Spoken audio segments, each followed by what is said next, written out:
Hi, this is Joe Dutkiewicz, and today is Friday, May 12th. It's unbelievable. A whole week has gone by, and five posts here today, five videos this week, and we wanted to talk really continuation. Yesterday got cut off by the people trimming around the trees, and it just became too much of a noise to continue on the conversation. But as I was talking yesterday, our words are important.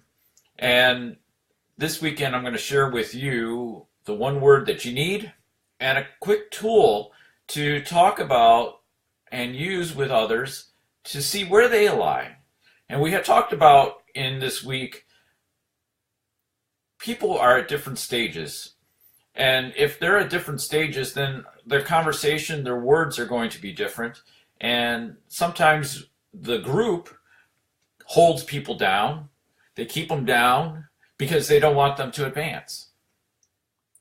How many business teams let's make it easier. At work, is everybody aligned for the same common purpose? Do they go into work saying, yes, I'm live, I'm here, I'm ready to go, I want to see this week end on a high note? Or do they just say, when's the next time? Oh, wait a minute, where's my watch? Oh, here it is. How many hours do I have till I leave? Can I punch out early?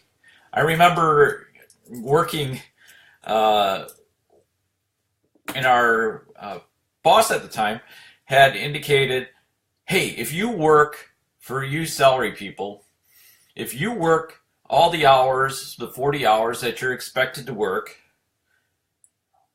and you do it in 4.5 days, you can have the afternoon off. So you had to be here on Friday, but you could take Friday afternoon off if you got your time in, your work done. And there was a couple of us that were able to take advantage of that. There were more that, why not me? I want to leave too. We were backroom operations, and we weren't getting customer calls that much, but there was coverage in the department, so not everybody could leave.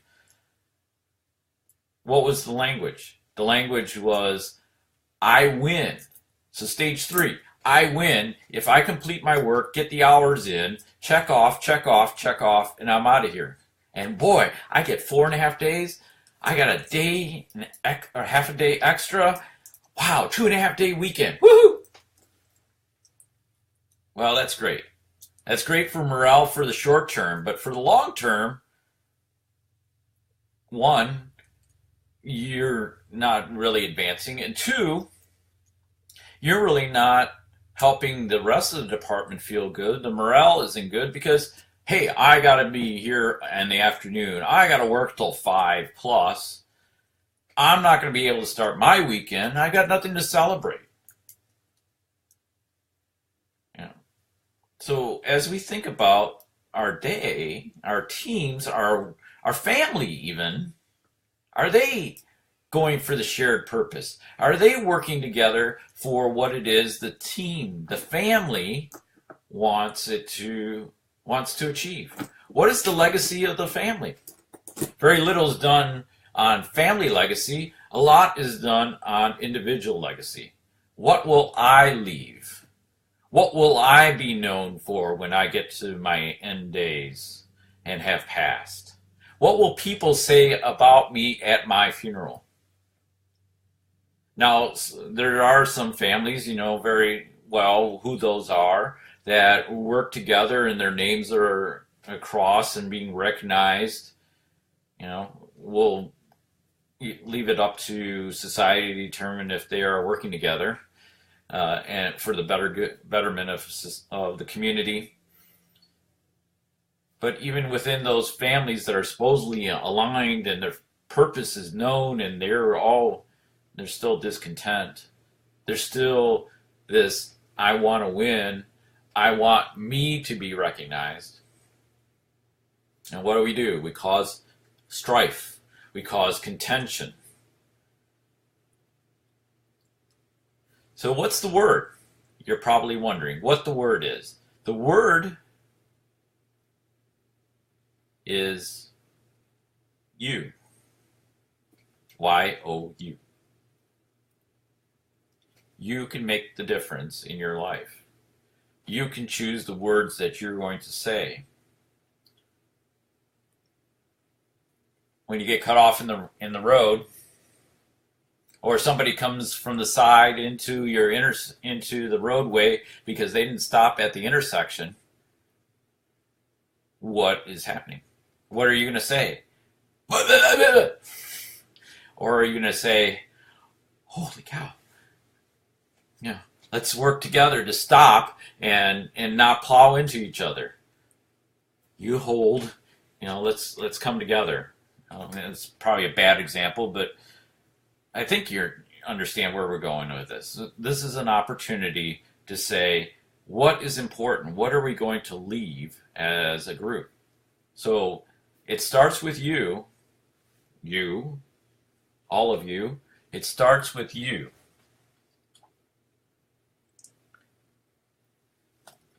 So now I think I've got the camera lined up right. My camera is above the screen because it's a 27-inch Mac. And I keep looking at myself because I'm trying to figure out if I'm pointing in the right place within the screen, and yet I should be looking up there. But this is live and real. This is raw. What are we doing? What are we focused on this afternoon? Are we ready to check out for the weekend?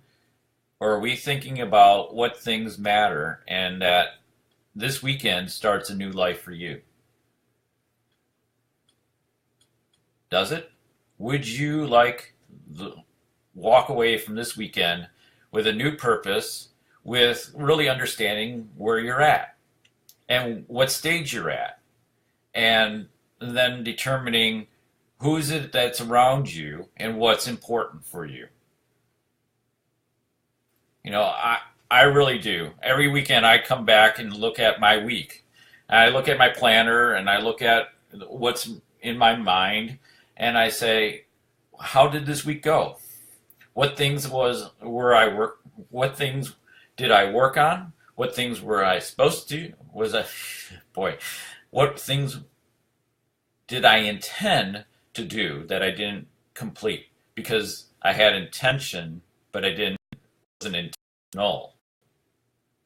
So I'm working on these things this weekend because I need to learn some additional things about myself. I need to learn some things that I'm putting together for a special class. And I'm looking to determine how it is that I can help the community. I'm working with another partner to look at what we can do to help turn around business in the area. Because they're not looking at their stage. They're looking at discontent. They don't know how to fix it. And what's happening, their bottom line is suffering. Not so much the bottom line dollar why, but bottom line of why they're there. What purpose they have in the community. Why they are helping this community. What are they offering as a solution? So let's look at what things we can do to reinvent ourselves. So a better word than you, maybe two words. Reinvent you. Every day we have the ability to create a new future, a new possibility, and that new reinvention of you gives the world potentially a better place to be. Now briefly, take a index card. This one's a little large, 5x7. 3x5s work really well as well. And here's a little exercise, a little fun that you can have with the people you meet, is maybe in the Mother's Day events that you're going to. Maybe you're working with, or just having a mom over. I miss my mom. It's been 4 years since she passed away. We were just talking about it and saying, all these specials, take mom out, right? I'm wondering if I could walk into a restaurant and say, mom would have been here, but she passed away. She would have shared with me her meal, her free cup of custard. It's kind of not really stage 4 identity, right? So take this exercise. Think of what's your favorite color. So write this down. What comes to mind first? What's your favorite color?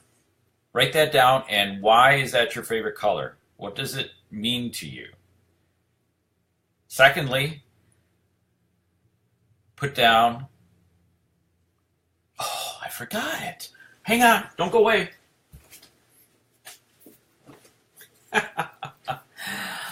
Oh dear. What's your favorite animal? How could I forget this? What's your favorite animal and why? And then finally, what's your favorite body of water and why? So look at those and write them down, and then you can do this exercise with yourself, you can do it with others, and see what language people are saying. Why do they like the color blue? What does it mean to them? What kind of animal? Look at the characteristics of that animal. And what body of water and why? What is it about that body of water that speaks to them? So here's the real short key of it, but it still takes interpretation. And in the tribal leadership book, and what I've concentrated on in my years is, we can go at this at a snail's pace, but it's really with coaching to help us understand, help us ask the right questions, to help into what it is that we are really trying to look at in our lives and get to that, the proverbial next level, but tomorrow. What is it tomorrow that we want to look like? What is it in 2 years do we want to look like? What is it in 5 years? What would we say in 5 years? What is our picture of ourselves? So go back to this exercise. Color speaks about how you view yourself. The aspect of animal, favorite animal, that speaks about you. Really your image that you're portraying to others, how they see you. And finally, the body of water is what you need. Do you need rage? Do you need violence? Do you need peace? Do you need calm? What is it in your life that you need? Take a look at that. Share those comments down below. It'd be interesting to hear what you think you've come away with this exercise, or how well did it work for others. And enjoy the day. Enjoy this weekend. Have fun. But remember, we're on this path to be greater. We're trying to make this a worthwhile journey and not just being boxed into a corner with this little window looking out on the world. Being forced into some kind of corner, some kind of look like a crab pot. Are we looking at ourselves as, we can't get out of the pot, we're being held back by others, or because of our own choosing, because of our culture? What are the words or people saying? Are they holding us back because it's not expected for us to achieve anything more than coming in and checking off and leaving 4.5 days into the work week so that we can have a 2.5 day weekend? That's mark of success? Really? I don't think so. Think at the top. There's something beyond for you this day. Okay? Have a great day. We'll talk next week. Check out at Joe Executive Coach. The link's in the notes here to look at my other page where there's more information, and we'll have some upcoming news here on a class that you can look at on moving yourself faster through these stages. This is Joe Dutkiewicz. Have a great weekend. Bye.